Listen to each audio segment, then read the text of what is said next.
Oke, assalamualaikum warahmatullahi wabarakatuh. Kembali lagi bersama saya di channel Adam Madifa. Di video kali ini kita akan melanjutkan kembali proyek aplikasi presensi berbasis GPS dan foto selfie menggunakan framework Laravel. Di video sebelumnya kita sudah berhasil membuat sebuah form, di mana form ini berfungsi untuk mengajukan izin ataupun sakit gitu ya, yang nantinya pengajuan ini akan disetujui oleh tim HRD atau oleh departemen HRD gitu ya. Nah, kemarin kita sudah berhasil menyimpan datanya ya. Nah, tapi sebelumnya di sini kita coba perbaiki dulu si bagian tanggal ini, si bagian date figure-nya. Ini kan terlalu panjang ya, si date figure-nya terlalu panjang ke sini. Nah, kalau kita coba inspect ya. Kalau kita coba inspect di sini, nah di sini ada max height ya. Kalau misalnya max height-nya kita di unchecklist, dia height-nya ke atas ya, berkurang gitu ya. Nah maka dari itu kita akan atur height dari si class date figure model ini. Caranya gimana? Ini kan si CSS-nya kan kita ngambilnya dari CDNJS ya, Cloudflare nih, online lah istilahnya ya, online, jadi bukan di lokal. Nah kita tinggal ini aja, kita tinggal bikin kelas CSS dengan nama date model, kemudian kita atur si max height-nya aja. Nah caranya ya kita masuk ke file buat izin.play.php-nya. Kemudian di bawah si link rel style sheet ini ya, di bawah CSS si materialize.min.css-nya kita tambahkan style aja di sini. Style, kemudian apa tadi nama kelasnya itu? Nama kelasnya itu kan date figure model ya. Date figure model. Berarti kita tinggal tambahin aja date figure model. Seperti itu. Kemudian nah, propertinya apa? Propertinya kita tinggal tambahkan max height. Max height misalnya tadi kan 0 atau nonnya jangan kita setting aja 430 pixel gitu ya. Kemudian jangan lupa kasih important supaya si properti ini atau si CSS ini yang akan nantinya digunakan gitu ya. Oke, kita coba reload. Oke, ketika kita klik tanggal, nah sekarang tingginya sudah sesuai lah ya dengan tinggi dari si date figure-nya gitu ya. Jadi nggak apa ya, nggak tingginya nggak terlalu tinggi atau tidak terlalu melebihi batas dari aplikasi kita gitu ya. Oke, jadi sudah lebih estetik lah ya tampilannya seperti itu. Nah, di misalnya kita juga pengen misalnya kan ini warnanya biru nih. Kita pengen ngerubah si warna ininya. Warna color ini ya, bagian di atas ini kan ada warna hijau nih. Nah, kita pengen seragamin aja, pengen jadi warna biru gitu ya. Nah, kita tinggal cari aja. Kita klik. Kita inspect ya. Kemudian kita cari nih. Itu tuh bagian yang mana nih? Bagian sebentar. Kalau kita inspect nih. Oke.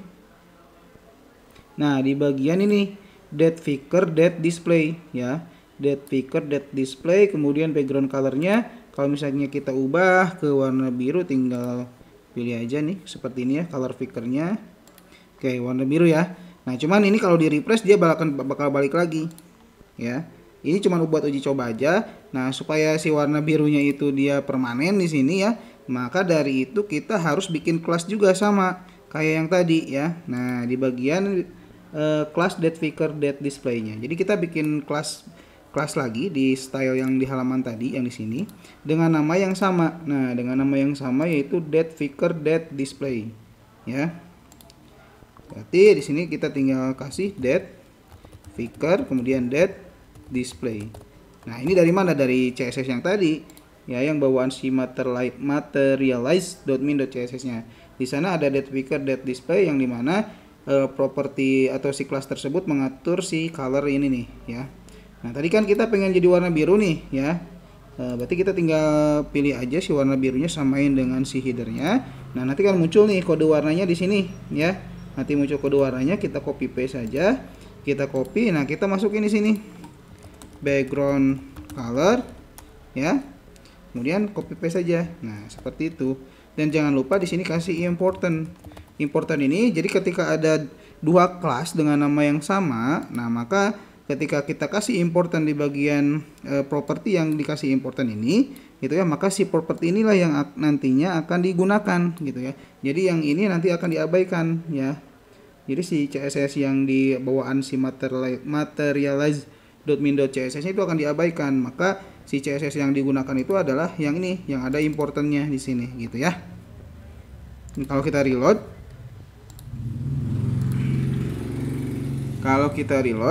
nah kita klik tanggal, nah otomatis warnanya biru ya, sudah sesuai dengan tema dari template kita, gitu ya.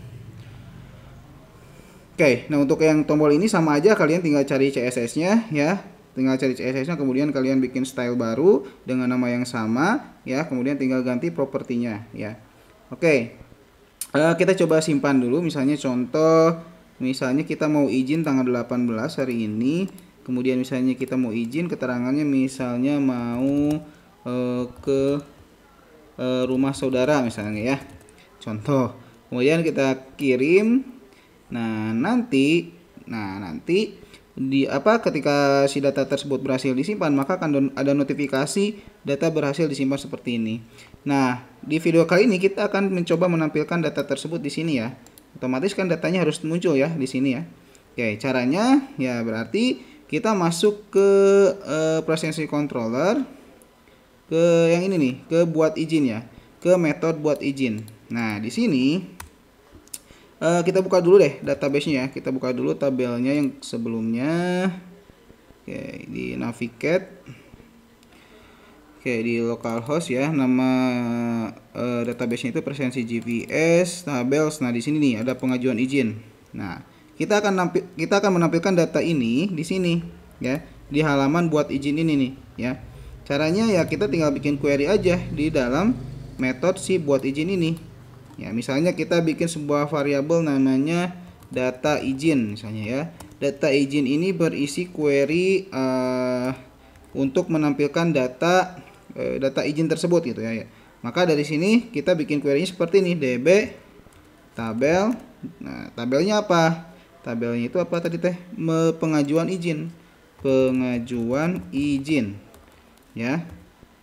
Nah, kita kan hanya ingin menampilkan data pengajuan izin dari user yang sedang aktif ya, atau dari user yang sedang login ya. Gak mungkin kan kita misalnya ngajuin izin tapi kita bisa melihat data izin dari karyawan yang lain. Nah, karena kan level kita sebagai karyawan ya. Jadi kita hanya bisa melihat data izin dari pengajuan yang kita ajukan saja gitu ya. Oke, atau dari karyawan yang login gitu ya.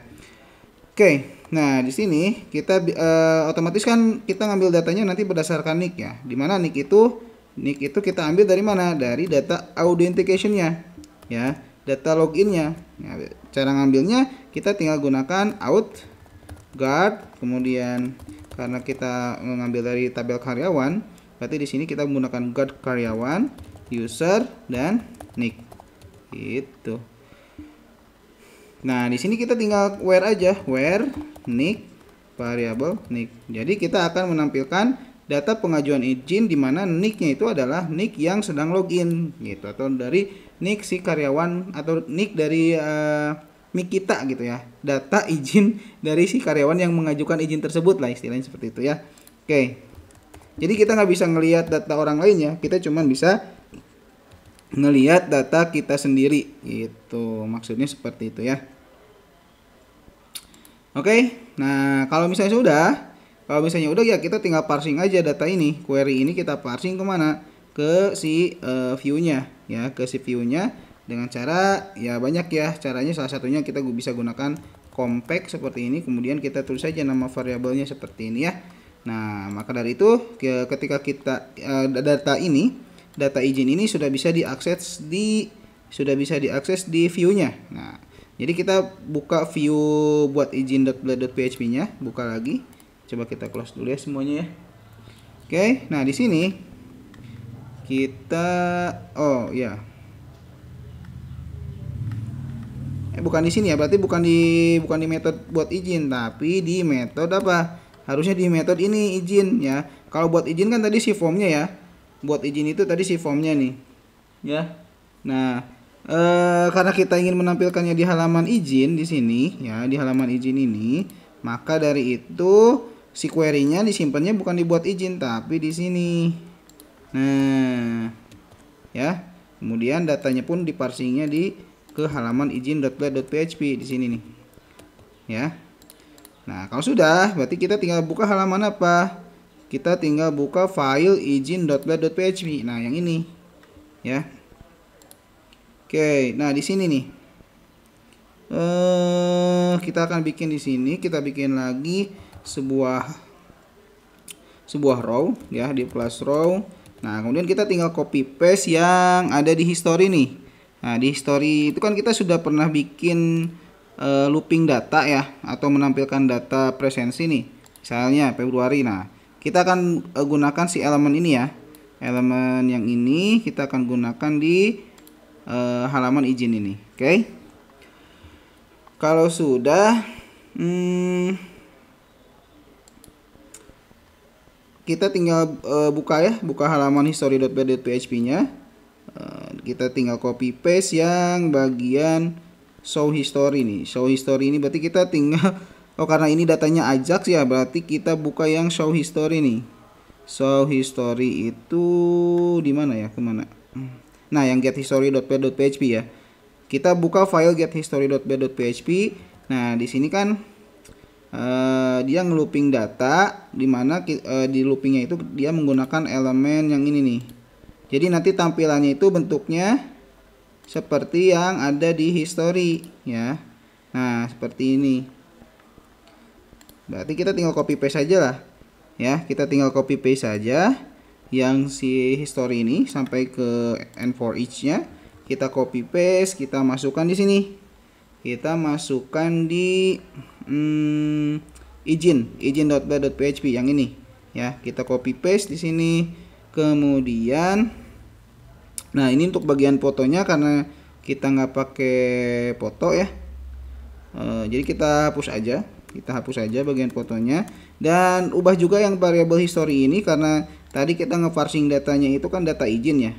Nah, berarti di sini kita akan ngelooping si data izin tersebut. Jadi di sini kita rubah menjadi data izin ya. Kemudian nah di sini itu tanggal ya, tanggal izinnya, tanggal pengajuan izinnya nih. Berarti di sini tanggal izin ya. Oke, di sini kita tulis tanggal izin. Tanggal izinnya. Nah, kemudian ini kita hapus dulu deh. Kita hapus dulu. Oke. Harusnya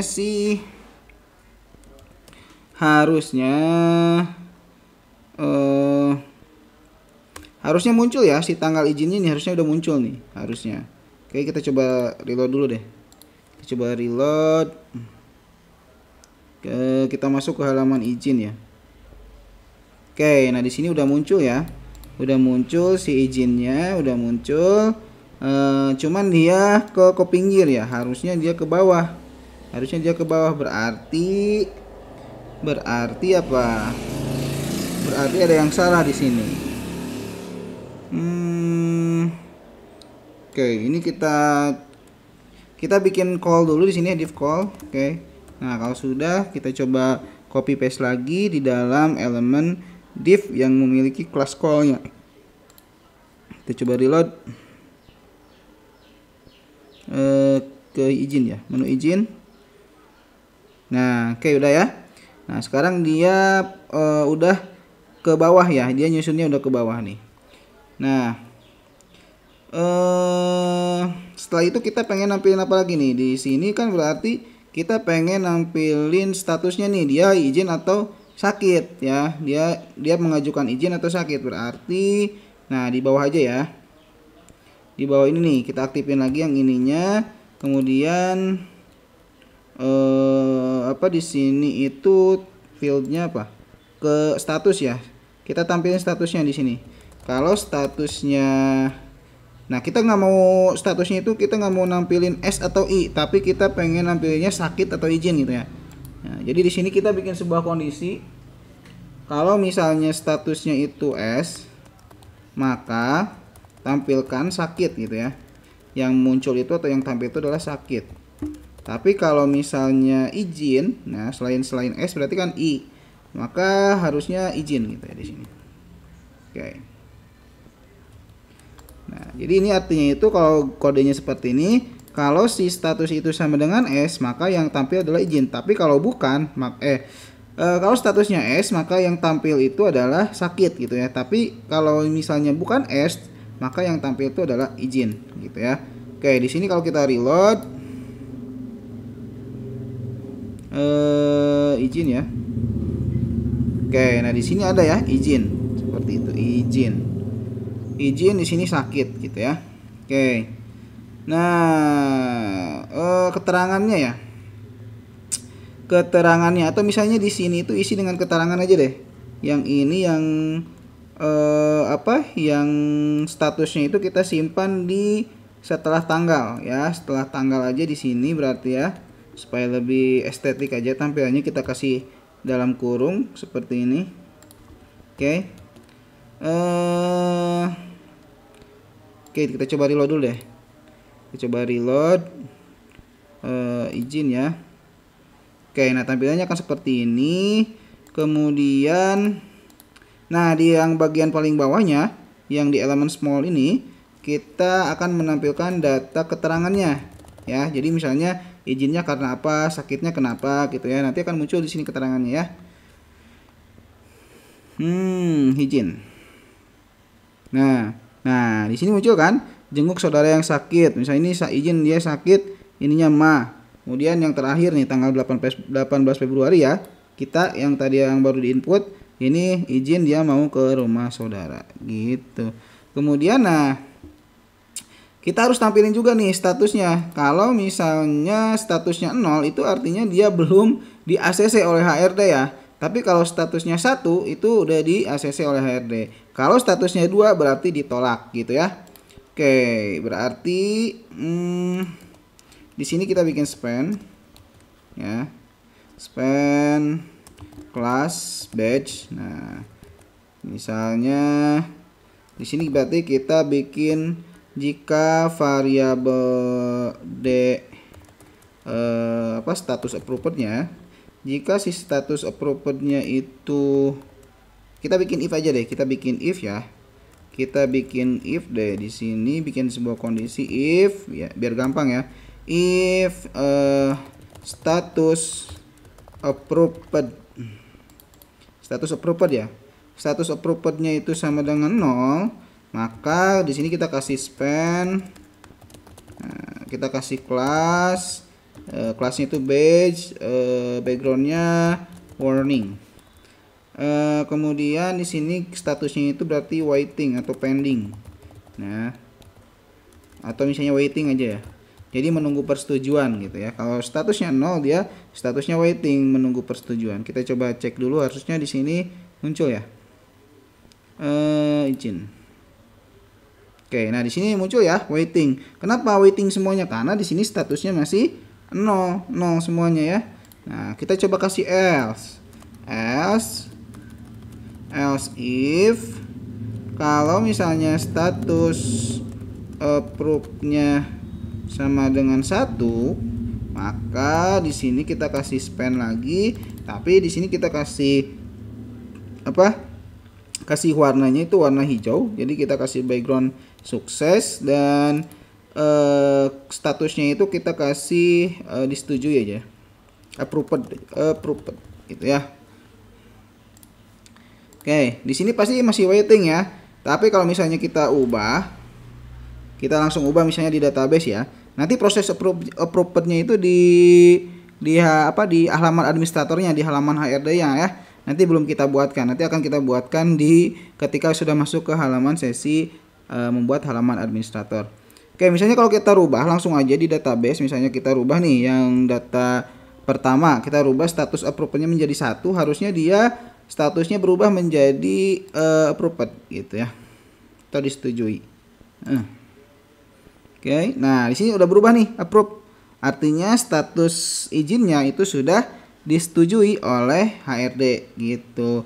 Nah, kalau misalnya 2 berarti kita bikin lagi nih di sini else if kalau misalnya statusnya itu 2, maka di sini decline atau ditolak ya. Tidak disetujui. Berarti kita kasih warna merah aja. Berarti merah itu kan danger ya. Kalau sudah kita coba reload. Oke, kita masuk ke halaman izin. Oke, di sini kita coba rubah menjadi 2 ya. Yang misalnya data yang terakhir kita rubah status approve-nya menjadi 2. Sekarang kita reload lagi. Oke, nah di sini statusnya maka berubah menjadi decline seperti itu ya.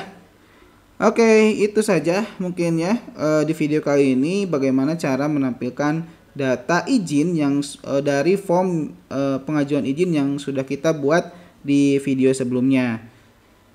Oke, itu saja. Terima kasih buat teman-teman yang sudah menonton. Thank you for watching. Jangan lupa like, comment, share, dan subscribe tentunya ya. Dan nantikan video berikutnya. Assalamualaikum warahmatullahi wabarakatuh.